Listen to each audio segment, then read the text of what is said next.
coup de peigne. C'est parti. Bonjour à tous, bienvenue dans le nouveau Web Social Café de Sinov. Aujourd'hui, nous allons aborder un sujet qui a fait l'objet d'un certain nombre de questionnements de la part de nos adhérents. Et donc, j'ai le plaisir, pour en parler, d'accueillir Stéphanie Pichot, qui est responsable qualité de la formation au FAFIEC.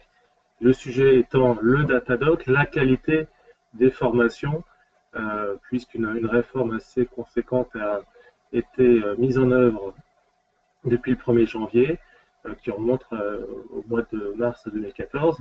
Et donc, on va aujourd'hui vous expliquer, sur un plan le plus pratique possible, la manière dont les organismes de formation doivent se mettre en ordre pour, à l'effet du 1er juillet prochain, être en capacité de continuer à avoir des formations qui soient finançables par les organismes tels que le FAFIEC.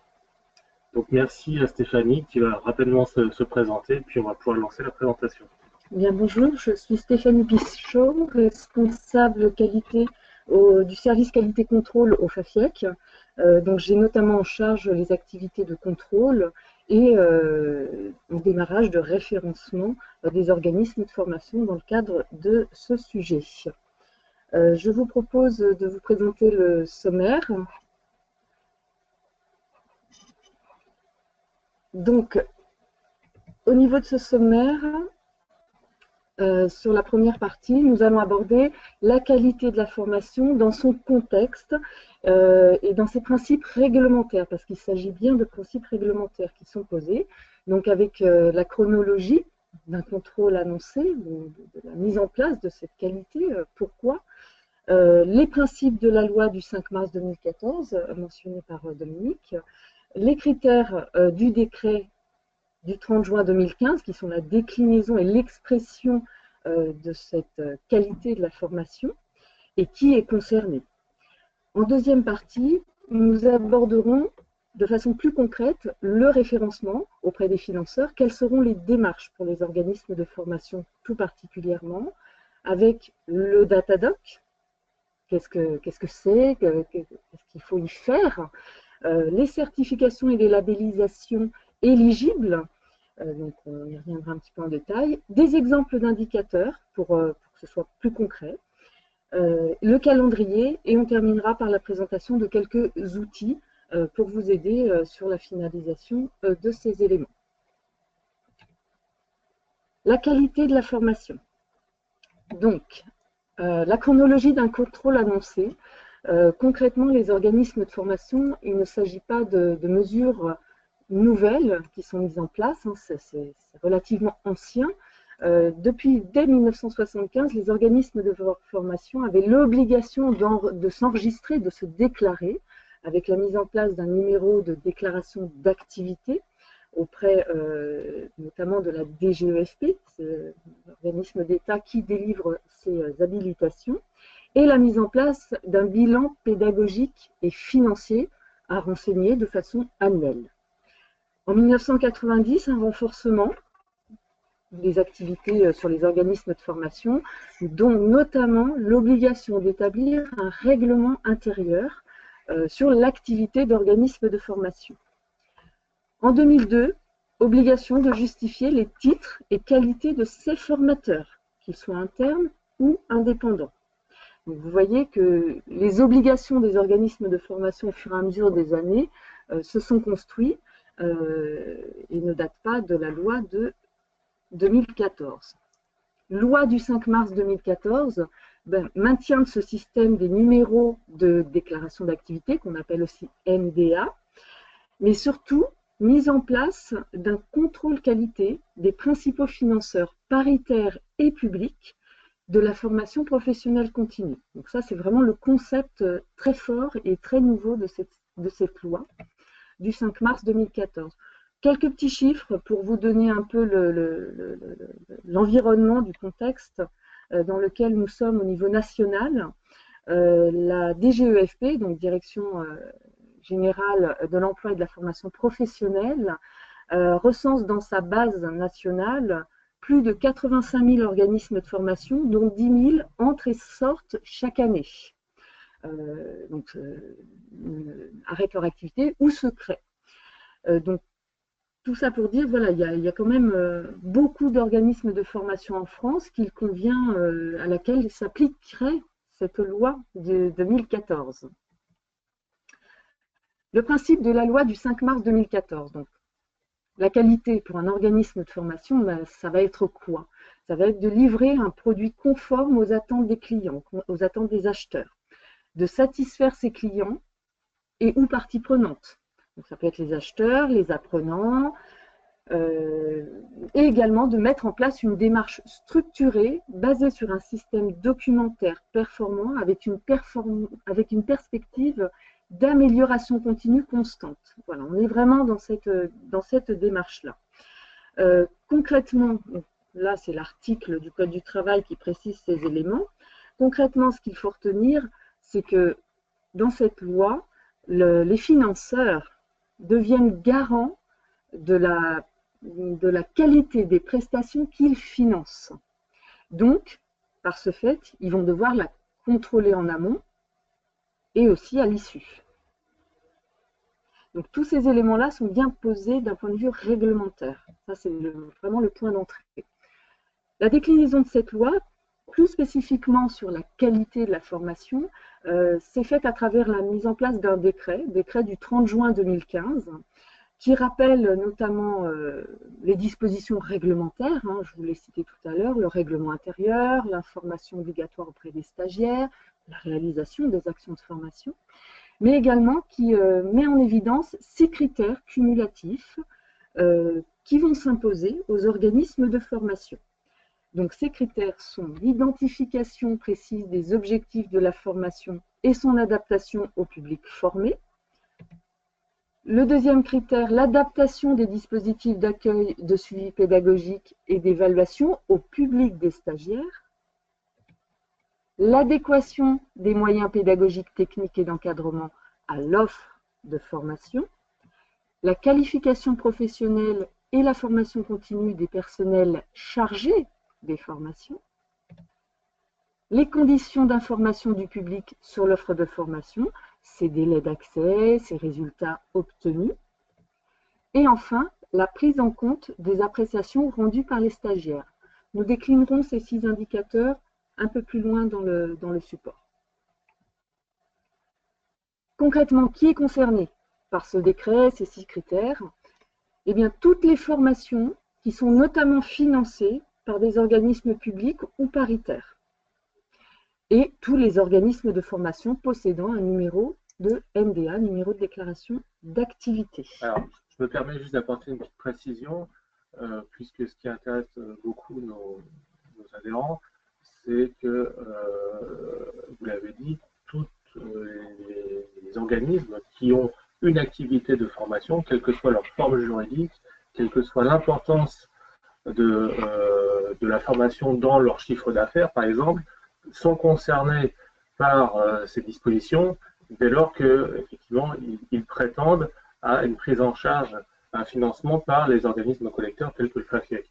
Donc ça c'est vraiment important parce que sinon on pourrait se considérer comme étant exclu du dispositif parce que simplement l'activité de formation est un accessoire par rapport à l'activité de l'entreprise.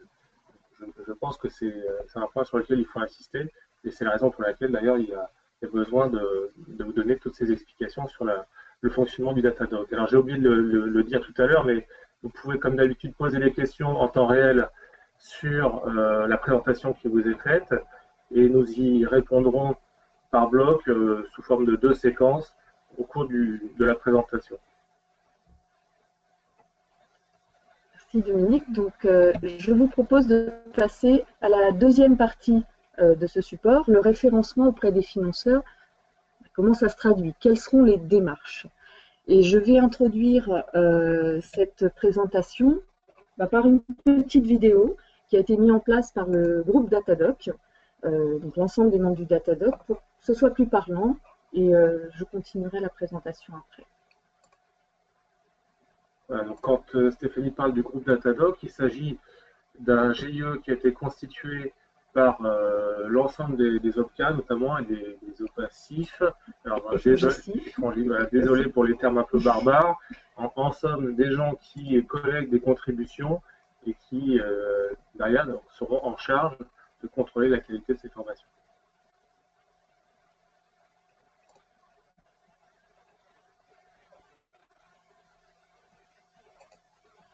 Le référencement des organismes de formation, comment ça marche? La loi du 5 mars 2014 confie à tous les financeurs de la formation professionnelle le suivi et le contrôle de la qualité des organismes de formation avec lesquels ils travaillent. Pour aider les financeurs à déterminer si un organisme de formation propose une offre de formation de qualité, le décret du 30 juin 2015 répertorie 6 critères concernant notamment la qualification des formateurs ou le programme de formation. Dès janvier 2017, tous les organismes de formation devront obligatoirement être conformes à ces critères afin d'être référencés par les financeurs et de bénéficier d'une prise en charge de leur formation. Pour éviter que plusieurs financeurs vérifient la conformité d'un même organisme de formation, les financeurs ont décidé de travailler collectivement et de créer une base de données unique accessible à tous les organismes de formation. Pour cela, ils sont passés par 3 étapes. D'abord, ils ont décliné les 6 critères en indicateurs de qualité précis et faciles à comprendre. Ces indicateurs se présentent sous la forme de questions comme « Avez-vous un programme détaillé de votre offre ?» et permettent de créer un langage commun. Ils sont les mêmes pour tous, ce qui permet d'assurer un traitement équitable. Ensuite, ils ont déterminé les éléments de preuve à fournir pour chaque indicateur, c'est-à-dire les pièces justificatives à transmettre. Enfin, ils ont développé un outil commun de partage d'informations nommé Datadoc. Cet outil permet à un organisme de formation de répondre facilement en ligne aux différentes questions et de déposer directement les preuves associées. Par exemple, s'il répond oui à la question « Avez-vous un programme détaillé de votre offre ?», il doit insérer dans l'outil un exemple de catalogue présentant ses formations ou renvoyer vers une page web. Les éléments sont ensuite visibles par l'ensemble des financeurs. Dès qu'un des financeurs déclare qu'il est conforme, l'information est transmise automatiquement aux autres financeurs. Chaque financeur peut ensuite choisir les organismes de formation avec lesquels il souhaite travailler et les intégrer dans son propre catalogue de référencement. Cette démarche collective, qui vise notamment à accompagner les organismes de formation dans leur mise en conformité, est soutenue par la DGEFP et s'intègre dans les travaux menés par le COPANEF. Être conforme aux critères permet aux organismes de formation de gagner en crédibilité. Les organismes de formation ont donc tout intérêt à rassembler dès maintenant les éléments de preuve qu'ils devront déposer dans le Datadoc dès son ouverture en janvier 2017.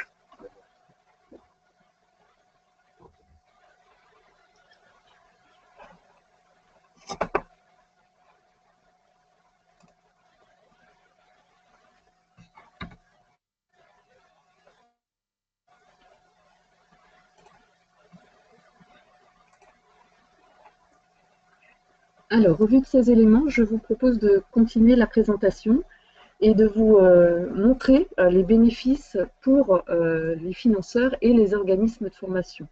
Alors, pour les financeurs, vous retrouverez la liste de l'ensemble des membres du GIE Datadoc sur le site Datadoc. Plusieurs avantages, évidemment, de mutualiser les examens des déclarations des organismes de formation en appliquant une procédure d'instruction commune, d'examiner ces déclarations, d'avoir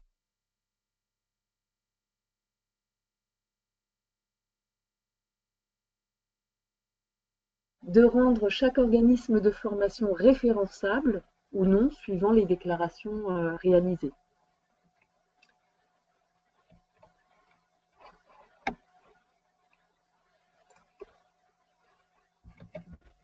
Pour les organismes de formation, les avantages de la mise en place du Datadoc, c'est de pouvoir s'enregistrer en complète autonomie, de répondre aux différents indicateurs avec des outils d'aide pour renseigner ces indicateurs, de consulter et de mettre à jour leurs informations lorsque c'est nécessaire, et de bénéficier d'un circuit court lorsqu'ils sont titulaires d'une certification ou d'un label reconnus par le CNEFOP.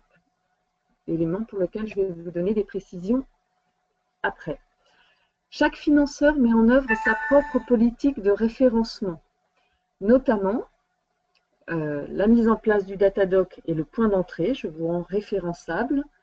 Et ensuite, chaque financeur détermine s'il va rajouter ou non des critères à ces 6 critères du décret qualité. 2 possibilités sont prévues par le décret. Décret qui est applicable depuis le 1er janvier 2017. Mais nous verrons qu'il y a une période transitoire qui laisse un peu de temps pour se déclarer.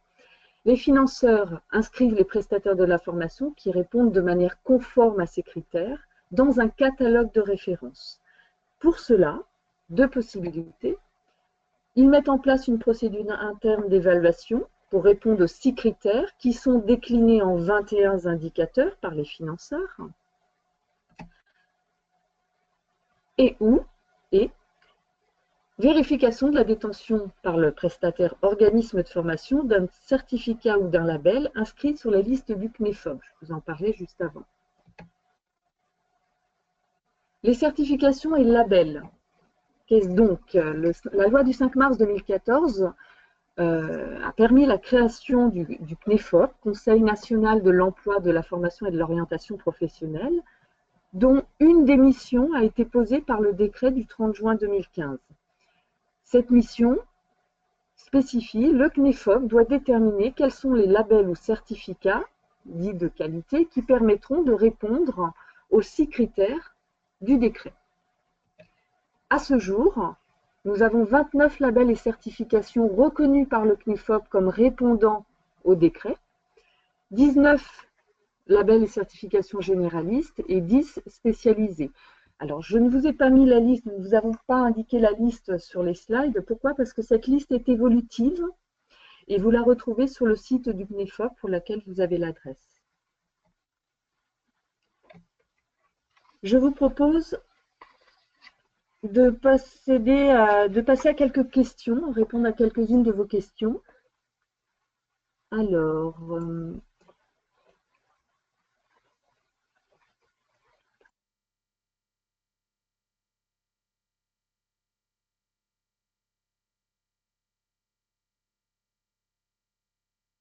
n'hésitez pas à nous poser des questions. Donc là, on était sur la partie, on va dire, un peu théorique de la présentation. Maintenant, on va passer aux travaux pratiques avec concrètement la manière dont il faut rentrer dans le Datadoc d'une manière très opérationnelle pour vous aider à devenir référençable, puis référencé. On va vous expliquer la différence entre les 2 notions. voilà, tout à fait. Donc, je vous propose de rentrer concrètement dans la notion de cette référençabilité au niveau du Datadoc, plus particulièrement, en vous présentant l'écran du Datadoc. Alors, il y a 2 approches pour pouvoir se déclarer dans le Datadoc. Soit vous préparez les 6 critères, les 21 indicateurs à l'avance, vous préparez votre documentation, vos éléments de preuve, vous les préparez à part, et après, quand vous allez sur le Datadoc, vous renseignez les éléments. Soit vous pouvez le faire au fur et à mesure des indicateurs, vous pouvez y retourner plusieurs fois. Enfin voilà, il y a plusieurs approches pour pouvoir renseigner le Datadoc. Vous n'êtes pas obligé de faire tout en une seule fois. Et vous pouvez préparer à l'avance, à part, en dehors du Datadoc, si vous le désirez. Voici un modèle d'écran du Datadoc, et plus particulièrement l'écran qui vous permet de déclarer vos indicateurs. Au niveau des indicateurs, vous les avez sur la colonne de gauche, déclinés par critères et avec les numéros des indicateurs. Sur la partie droite, vous avez à nouveau le critère et la mention de l'indicateur, la possibilité de cocher « je suis concerné » ou « je ne suis », enfin de cocher « je ne suis pas concerné ». Vous verrez que certains indicateurs, comme par exemple le fait d'avoir des locaux, on peut ne pas être concerné si vous n'en avez pas. Il est demandé pour chaque indicateur la mise en place d'une description sommaire, mais voilà comment je procède. et d'ajouter un mode de preuve. Alors, deux possibilités pour ajouter des modes de preuve. Vous pouvez soit déposer un lien sur une page web, souvent par exemple les programmes de formation qui constituent un des indicateurs sont mis en ligne, donc vous pouvez très bien renvoyer sur votre site. Ou vous pouvez déposer un fichier PDF avec une taille maximum pour pouvoir justifier de ce que vous avez décrit au niveau de l'indicateur.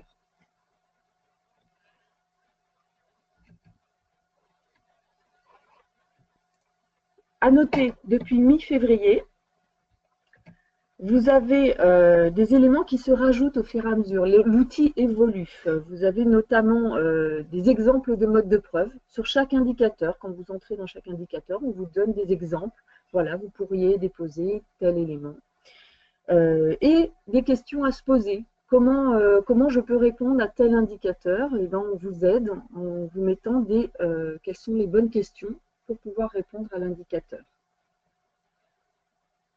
Voilà, et il convient à l'issue de cette page, quand vous avez rempli tous vos indicateurs, donc ils sont cochés en bleu sur le côté, de finaliser, ça c'est très important. Là aussi, il y a un travail d'ergonomie qui va être fait. Vous avez la petite ligne finalisation à la fin, c'est très important de s'y rendre, de cocher et de pouvoir finaliser votre déclaration. Alors, je vais vous donner quelques exemples de modes de preuve, enfin d'indicateurs. Je vous propose de passer. J'ai sélectionné en fait 6 indicateurs, un par critère, pour pouvoir vous donner un petit peu des exemples, de voir comment ça va se concrétiser. Donc l'indicateur 1.1, qui est la capacité de l'organisme de formation à produire un programme détaillé pour l'ensemble de son offre et de l'exprimer en capacité ou compétences professionnelles visées. Donc cet indicateur, concrètement, ça veut dire quoi? Voilà. Il faut montrer votre capacité à produire un programme. Donc là, on va vous demander dans le descriptif de préciser quelles sont les mentions obligatoires d'un programme de formation. Et comme élément de preuve, simplement un modèle de programme. Voilà. Il n'est pas nécessaire de déposer l'ensemble de son catalogue ou de son offre de formation. Un modèle suffit. Un autre exemple d'indicateur, capacité de l'organisme de formation à décrire la conformité et l'adaptation de ses locaux. Par exemple, c'est ce que je vous disais tout à l'heure, si vous n'avez pas de locaux, vous allez cocher « Je ne suis pas concerné par cet indicateur ». Si vous louez des locaux, ça peut être « Je suis concerné par cet indicateur, mais je vais décrire comment je m'assure que les locaux mis à ma disposition sont conformes pour que je puisse dispenser une formation de qualité. » Alors, justement, indicateur suivant, capacité de l'organisme de formation à décrire les moyens et supports mis à disposition des stagiaires. Là, concrètement, ça va être un modèle de support pédagogique. Si jamais la formation est à distance, formation ouverte à distance, FOAD, dans ces cas-là, on peut demander un descriptif de la plateforme mis à disposition pour les apprenants.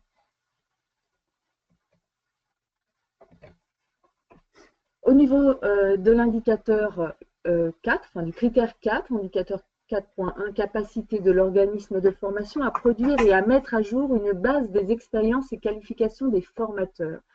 Concrètement, ça va se traduire de la manière suivante. On va vous demander de dire comment vous suivez les qualifications de vos formateurs, qu'ils soient salariés dans votre entreprise ou indépendants. Ça peut se traduire par, voilà, j'ai les CV, j'ai un logiciel que je mets à jour régulièrement qui me permet de suivre ces qualifications, ces formations. En tout cas, vous devez prouver que vous êtes au fait de l'expérience et des qualifications de vos formateurs.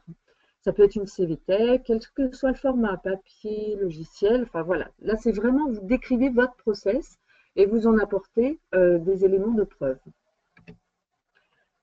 Un autre exemple d'indicateur, capacité de l'organisme de formation à produire des indicateurs de performance. Alors ça, c'est souvent un indicateur où les organismes de formation ont un peu de mal à répondre. Ils vont spécifier, voilà, moi je n'ai pas d'indicateurs de performance parce que je ne fais pas de formation longue, donc je ne suis pas soumis à des statistiques ou autres. A priori, il y a toujours au moins le suivi de l'augmentation du nombre de sessions de formation, du taux d'insertion, du taux de satisfaction client. Voilà, donc il y a forcément quelques indicateurs qui peuvent être mis en évidence pour montrer la performance de cette activité au sein de la structure. Dernier exemple, capacité de l'organisme de formation à produire des évaluations systématiques et formalisées des actions de formation auprès des apprenants. Concrètement, ça va être un descriptif de la procédure d'évaluation. Voilà, moi, comment je procède pour récupérer des évaluations à chaud et ou à froid.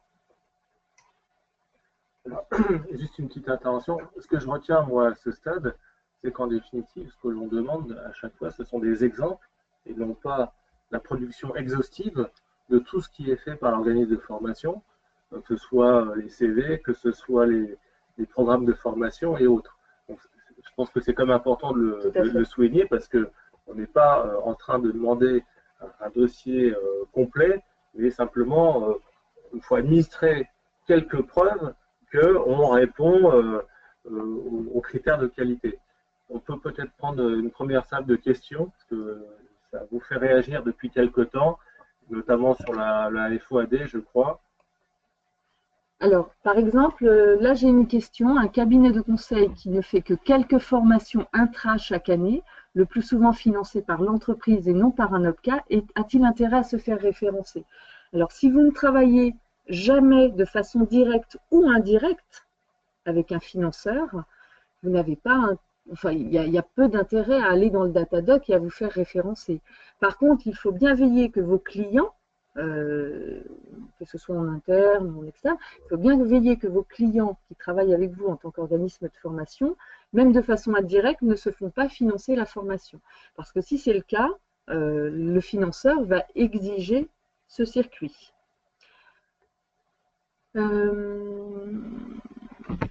Alors, pour une formation, là une autre question, dans le cas d'une formation à distance, via Skype et non en FOAD, comment ça se passe? Même par Skype, vous avez forcément des process pour pouvoir, des process de connexion, convocation, enfin voilà, il y a forcément quelque chose que vous avez transmis à votre client et apprenant pour pouvoir dispenser cette formation. Donc, il y a au moins une description à effectuer et peut-être des outils à citer. Je ne sais pas, là, notamment Skype, c'est un outil. Donc, ça peut être cité comme élément en description. Pour l'indicateur sur les locaux, peut-on produire une photo de la salle de formation? Alors, la réponse est oui. Est-ce suffisant? Pas forcément. Ça permet de voir en effet qu'il y a une salle. Par contre, suivant la taille de l'organisme de formation, alors quand on est un gros organisme de formation avec beaucoup de nombre de sessions, on va avoir des éléments réglementaires avec des notions de sécurité. Quand on est une plus petite structure et qu'on reçoit des clients chez soi, dans son entreprise, il y a quand même des éléments basiques réglementaires. Alors, ce qu'on a eu comme exemple, on a eu la production du plan de sécurité de l'établissement, on a eu la production du document annuel qui citait les éléments de sécurité, on a eu des attestations ERP, enfin voilà, il y a eu plusieurs éléments, donc ça va dépendre vraiment, mais comme le disait Dominique, ça va dépendre vraiment de la typologie de votre organisme de formation et de décrire vos process qui sont les vôtres, en vous assurant toutefois que la partie réglementaire est bien couverte. Alors, une autre question, besoin de QCM pour tester les acquis techniques ou pas? Oui, les QCM peut être, ça répond à un autre indicateur qui porte sur l'évaluation des acquis des apprenants. Oui, le QCM est une des réponses qui est recevable dans le Datadoc, mais il y en a d'autres. On ne remplit qu'un Datadoc, un par OPCA. Alors non, c'est l'avantage du Datadoc. Vous allez créer votre compte, faire une déclaration pour l'ensemble des financeurs qui sont membres du Datadoc. La quasi-totalité des OPCA sont membres du Datadoc. Et l'avantage, c'est que vous ne remplissez qu'une seule déclaration et qu'une fois qu'elle est rendue, qu'elle est validée, que votre organisme de formation est donc rendu référençable, il est rendu référençable pour tous les membres du Datadoc. Et personne ne peut remettre en cause cet aspect-là, sous réserve de contrôle ultérieur, bien entendu. Et là, on anticipe sur la fin de la présentation, parce qu'il y a encore quelques étapes à préciser sur la manière dont le process s'organise. Donc, on va aller dessus après. On prend encore quelques questions et puis on enchaîne. Alors là, une petite question intéressante. Bonjour, enfin les autres l'étaient aussi bien entendu. Bonjour, je ne réalise que des bilans de compétences et je remplis chaque année des dossiers complets d'agrément auprès des OPACIF et FONGECIF. Remplir le Datadoc, est-ce que je vais devoir le faire? Alors la réponse est oui, sauf qu'aujourd'hui, les indicateurs du Datadoc ne sont pas adaptés pour les organismes bilan de compétences. C'est en cours de développement, ça le sera très prochainement, donc il faut rester en vigilance. Logiquement, d'ici le mois de juin, on devrait avoir une adaptation pour les organismes qui font des bilans de compétences.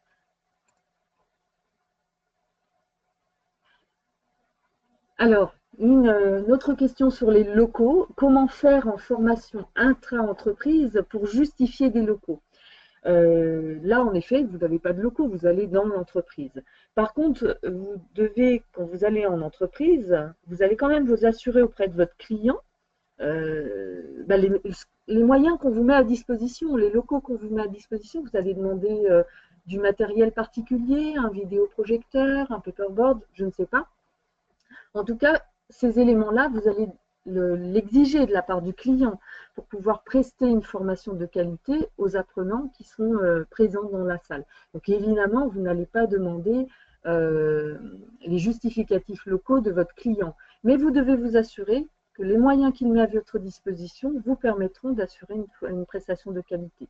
Ces éléments-là peuvent se contractualiser ou se faire de gré à gré, mais il faut que vous puissiez prouver en cas de contrôle que vous le faites bien.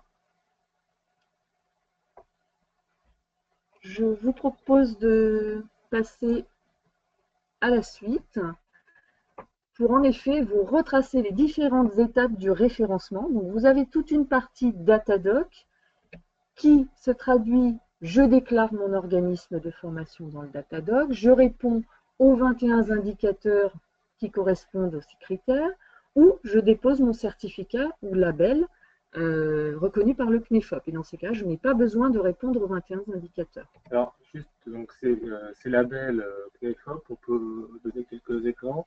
Oui, tout à fait. Et en particulier préciser qu'il s'agit bien de labels qui sont délivrés au titre de, qui sont directement liés à la formation. Hein, il peut y avoir de multiples labels ou de multiples référencements qui existent par ailleurs, mais qui n'ont pas directement de lien avec la formation professionnelle. Alors là, c'est bien de cela dont on parle.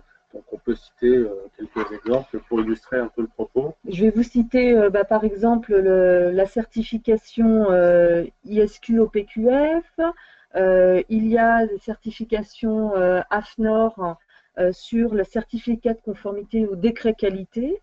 Vous avez Veriselec. Enfin, voilà, il y a pas mal de certifications, Certibat, sachant que chaque certification et label reconnu qui sont disponibles sur les listes du CNEFOP mentionne bien le nom du label ou certificat, l'autorité responsable de ce label et certificat et la durée de validité également.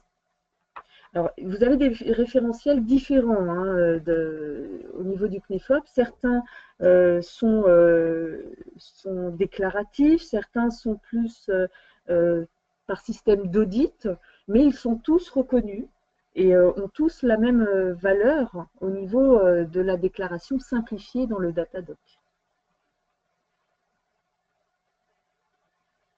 Alors, il existe une liste, hein, évidemment, officielle de tous ces labels que l'on vous diffusera, on vous expliquera à la fin donc, quelles sont l'ensemble des sources documentaires que vous pouvez consulter. Alors, si jamais vous détenez, comme le disait Dominique, vous pouvez avoir une démarche qualité et détenir des labels et certifications qui ne sont pas à ce jour reconnus par le CNEFOP, parce que la liste est évolutive également, vous avez un indicateur qui porte sur la démarche qualité. Quelles sont vos démarches d'amélioration continue dans votre structure? C'est à cet endroit-là qu'il ne faut pas hésiter à citer d'éventuels labels ou certifications que vous détenez et qui ne sont pas reconnus par le CNEFOP, parce que ça prouve quand même que vous avez enclenché des démarches d'amélioration continue dans votre structure. Donc ça a son importance. Deuxième étape dans le Datadoc, un financeur examine ma déclaration. Alors, généralement, un financeur, ça va être, par exemple, le FAFIEC, on va aller instruire prioritairement les organismes de formation avec qui on travaille, mais pas que, puisque c'est vraiment un outil partagé. Et quand on l'examine pour l'ensemble des financeurs. Mon organisme de formation répond aux critères et devient référençable pour l'ensemble des financeurs. Ça, c'est vraiment la partie Datadoc. Ensuite, pour la partie des financeurs, chaque financeur donc, peut décider à l'issue, voilà, mon organisme est référençable, et selon des critères que j'ajoute ou pas, je décide d'inscrire cet organisme de formation dans mon catalogue de référence, selon ma propre procédure. À l'issue de cette inscription, l'étude de mon dossier, du dossier de mon client est possible, donc ça ne change pas sur l'approche d'instruction d'un dossier de prise en charge. Et point très important, le Datadoc, c'est une déclaration. Donc le décret mentionne quand même, hein, la loi du 5 mars 2014 mentionne quand même que les financeurs ont toutefois cette obligation d'aller contrôler les éléments de conformité pendant et a posteriori. Donc, ne soyez pas étonnés, après avoir fait votre déclaration, avoir été rendu référençable et avoir été inscrit sur un catalogue référencé, d'être soumis à un contrôle par un financeur parce qu'il est obligé, il se doit d'aller vérifier, selon sa propre politique de contrôle, d'aller vérifier les éléments de déclaration et les pièces reçues dans le cadre d'un financement de la formation. Alors, donc là, on vous a récapitulé un petit peu toutes les étapes de la procédure, certes très administrative, mais vous l'avez compris, qui se veut quand même le plus pratique possible. Hein. Alors, on voit qu'il faut actualiser les données. Est-ce qu'on a une idée de la fréquence d'actualisation? Est-ce que c'est annuel, on fait un point annuellement, ou est-ce que dès qu'il y a des choses qui évoluent, on doit le signaler? Est-ce que vous pouvez nous dire quelques mots là-dessus? Mettre à jour ces informations dans le Datadoc, il faut les mettre à jour lorsque vous avez une évolution ou un process qui est suffisamment significatif.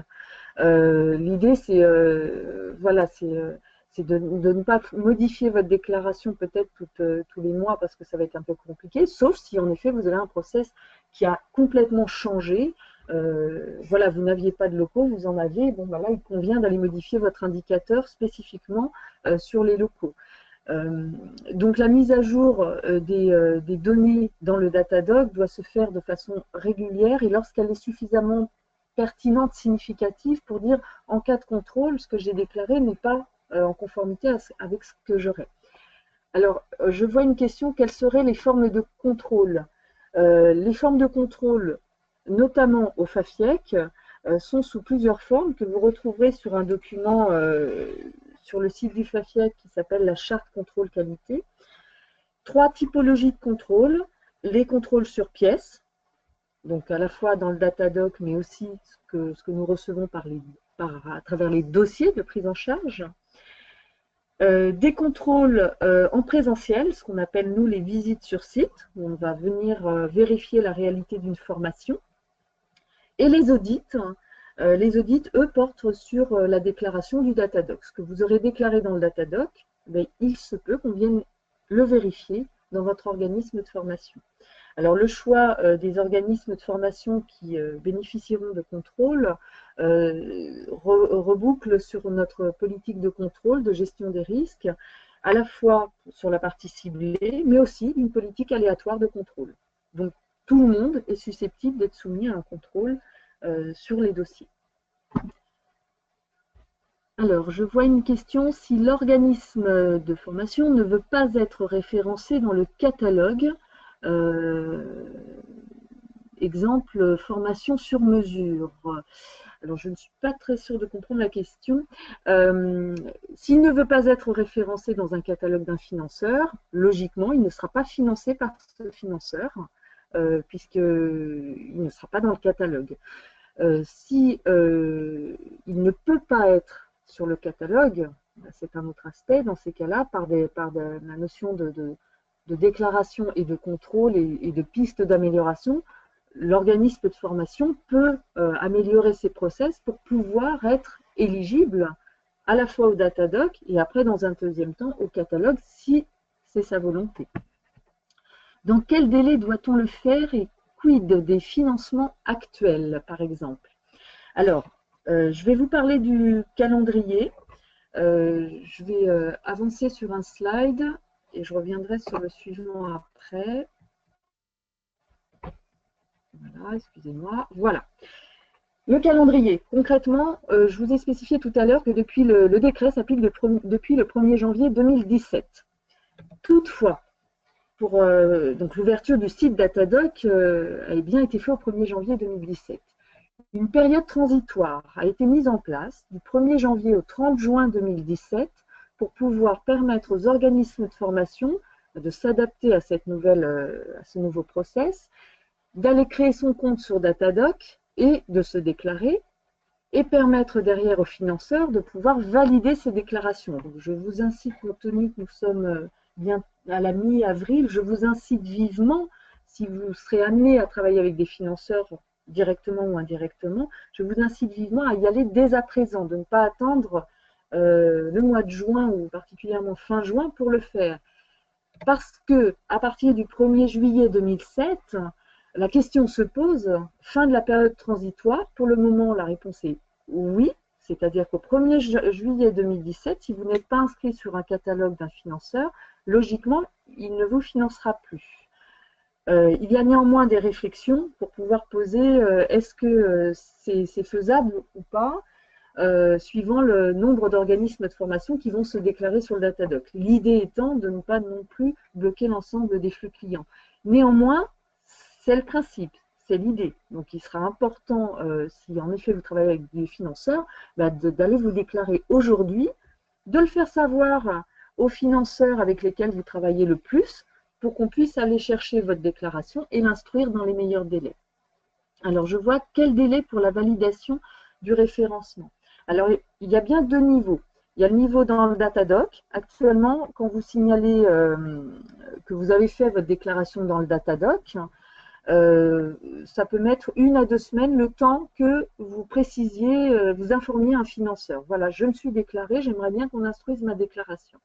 Il faut vous signaler auprès des financeurs avec lesquels vous travaillez le plus souvent. Actuellement, ce sont ces délais-là. Au mois de juin, ce sera peut-être plus, parce que plus on va arriver de la date butoir, plus ça risque d'être compliqué pour nous de suivre la cadence. Mais ça, c'est le premier point. Ça, c'est le premier niveau. Deuxième niveau, le catalogue des OF référencés.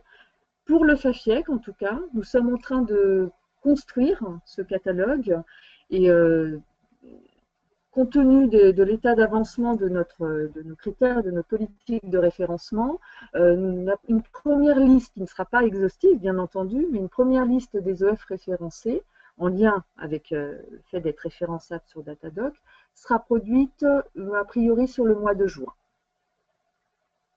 Voilà. Et elle sera mise à jour régulièrement. C'est une liste qui va vivre puisque des organismes de formation vont entrer et sortir. Le FAFIEC a décidé de mettre en place pour commencer, d'ailleurs l'ensemble des financeurs, une règle assez simple pour commencer sur ces catalogues des OF référencés. Référençable dans Datadoc égale référencé sur le catalogue, sous réserve d'avoir des dossiers avec le financeur et sous réserve de ne pas avoir d'écart de contrôle qui empêcherait l'inscription sur le catalogue. Néanmoins, des critères complémentaires peuvent être posés puisque la politique de référencement n'est pas encore complètement arrêtée chez l'ensemble des financeurs. Une autre question, fait-on une déclaration par domaine d'activité de la société ou est-ce que c'est une déclaration pour l'ensemble de la structure? Alors oui, le Datadoc ne permet pas une déclaration par domaine d'activité. Aujourd'hui, c'est une question qui est régulièrement remontée. Il faut déclarer l'ensemble de sa structure et lorsqu'on a deux typologies, par exemple de la formation à distance et de la formation présentielle, il est évident que les réponses, l'approche ne va pas être la même pour ces deux typologies. Et dans ces cas-là, à travers un même indicateur, vous allez déposer vos deux procédures ou vous la rejoignez en une. En tout cas, il va falloir décrire vos deux process pour pouvoir être le plus large possible sur la description de votre activité. Puisqu'en cas de contrôle, on va pouvoir constater que vous avez deux typologies d'activités et ce sera bien de pouvoir le décrire.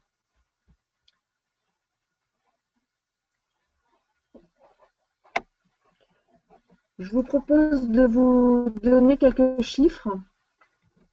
Je reviens sur le slide précédent pour un ordre d'idée.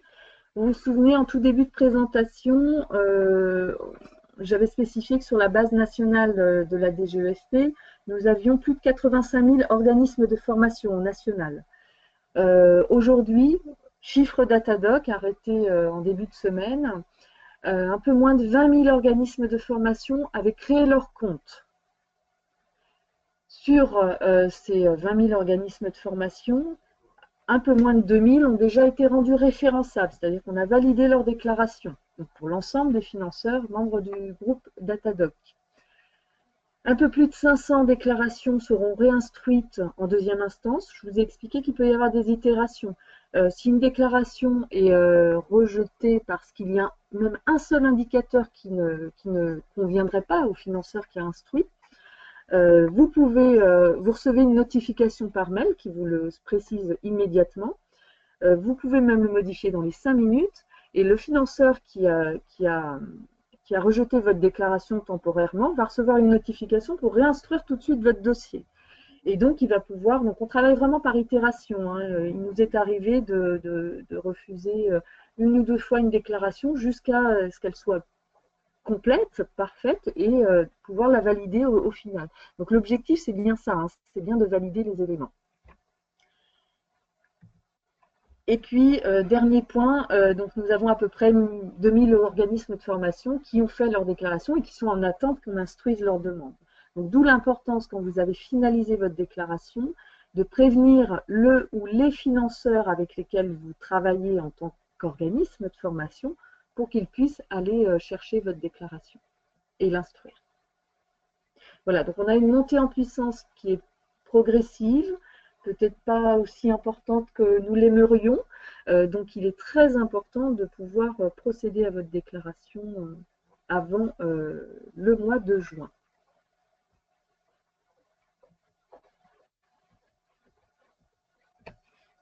Donc, je vais compléter, mais je pense que c'est utile de dire que on a l'habitude avec l'administration d'avoir des fois des dispositifs un peu compliqués à mettre en œuvre, des périodes de transition,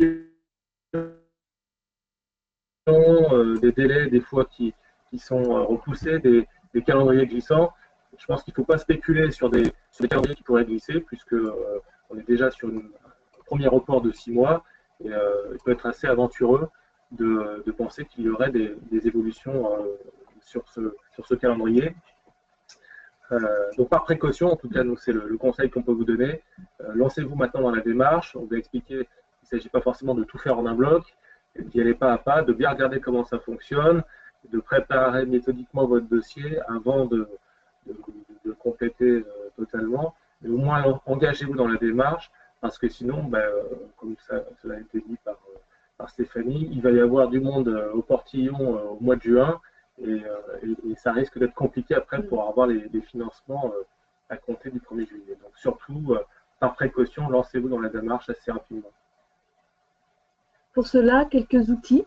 Vous aurez des éléments sur le site de Sinov, bien entendu.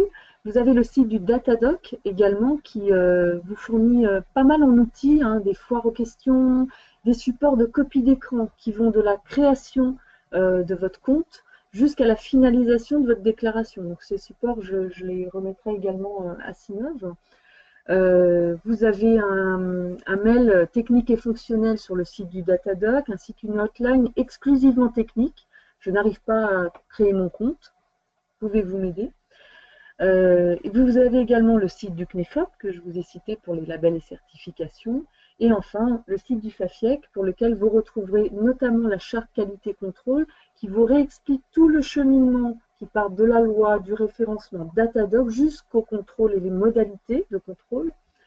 Et puis, vous retrouvez tous les supports Datadoc, y compris la petite vidéo qu'on a vue tout à l'heure, ainsi qu'un support qui permet de vous donner des exemples, un peu comme on vous a cité lors de la présentation, des exemples de modes de preuve pour chacun des indicateurs, sachant que c'est vraiment votre mode de fonctionnement qu'il faut décrire. Voilà, il n'y a pas forcément de modèle uniforme. Une petite question complémentaire. Allons-y, on a le temps. Cela va-t-il modifier la procédure de déclaration du bilan pédagogique et financier? Malheureusement, non. Alors, il est très très important pour un organisme de formation de continuer à garder son numéro de NDA, déclaration d'activité, auprès de l'État, donc auprès de la DGEFP, et notamment d'effectuer sa déclaration bilan pédagogique et financier de façon annuelle. Alors, le bilan pédagogique et financier a été allégé. Je n'ai pas le détail des modalités, mais voilà, c'est vraiment ça, c'est la première étape. Ensuite, c'est le Datadoc et après, c'est les catalogues des OF référencés. Une question pratique, nous produisons notre propre logiciel de gestion commerciale et nous formons nos clients. Nous avons une aide au soutien de ce logiciel ainsi qu'une foire aux questions sur notre site. Est-ce suffisant ou faut-il remettre obligatoirement un support papier à l'issue de la formation? J'aurais tendance à dire que ce n'est pas forcément à l'issue de la formation, c'est plus pendant la formation. Quels sont les supports que vous utilisez pour former vos clients? Si le support de ce logiciel est suffisamment explicite, ça peut être ça. Mais attention à ne pas fournir un guide qui fait 300 pages. On sait qu'en 300 pages en 2 jours, ça va être un petit peu compliqué. Voilà. Logiquement, quand vous effectuez une formation auprès de vos clients, il doit y avoir un support. Le logiciel lui-même donc peut être le support. Oui, mais dans ce cas-là, en mode de preuve, vous allez peut-être citer en description le logiciel et en mode de preuve une copie d'écran de votre logiciel pour montrer que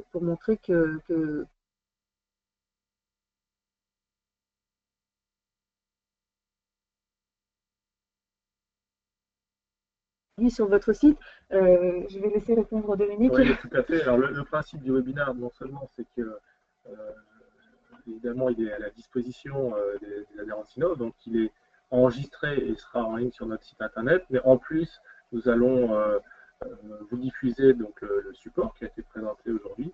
Donc, libre à vous de le relire et de l'étudier à fond, de connaître tout ce qu'il faut, donc il n'y a pas de problème, ça sera à votre disposition.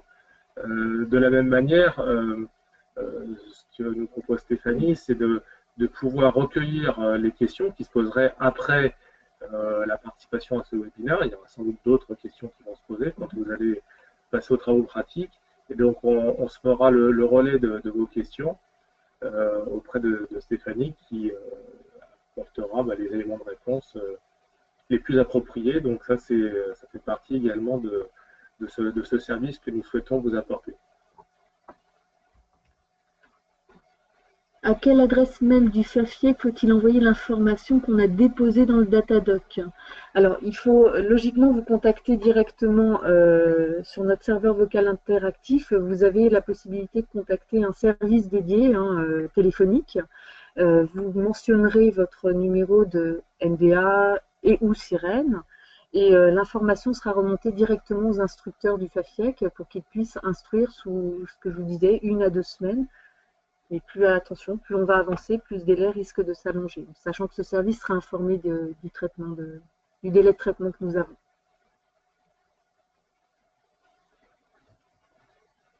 Alors je pense qu'on n'a pas épuisé le sujet, mais en tout cas on est arrivé au terme de notre présentation qui se voulait quand même assez synthétique. une première approche peut-être pour certains d'entre vous, mais en tout cas, l'idée était de vous donner les premières clés pour rentrer dans Datadog, essayer de démystifier peut-être un petit peu le sujet, qui peut évidemment, dans une première approche, être un peu repoussant, et ça, on en a bien tous conscience.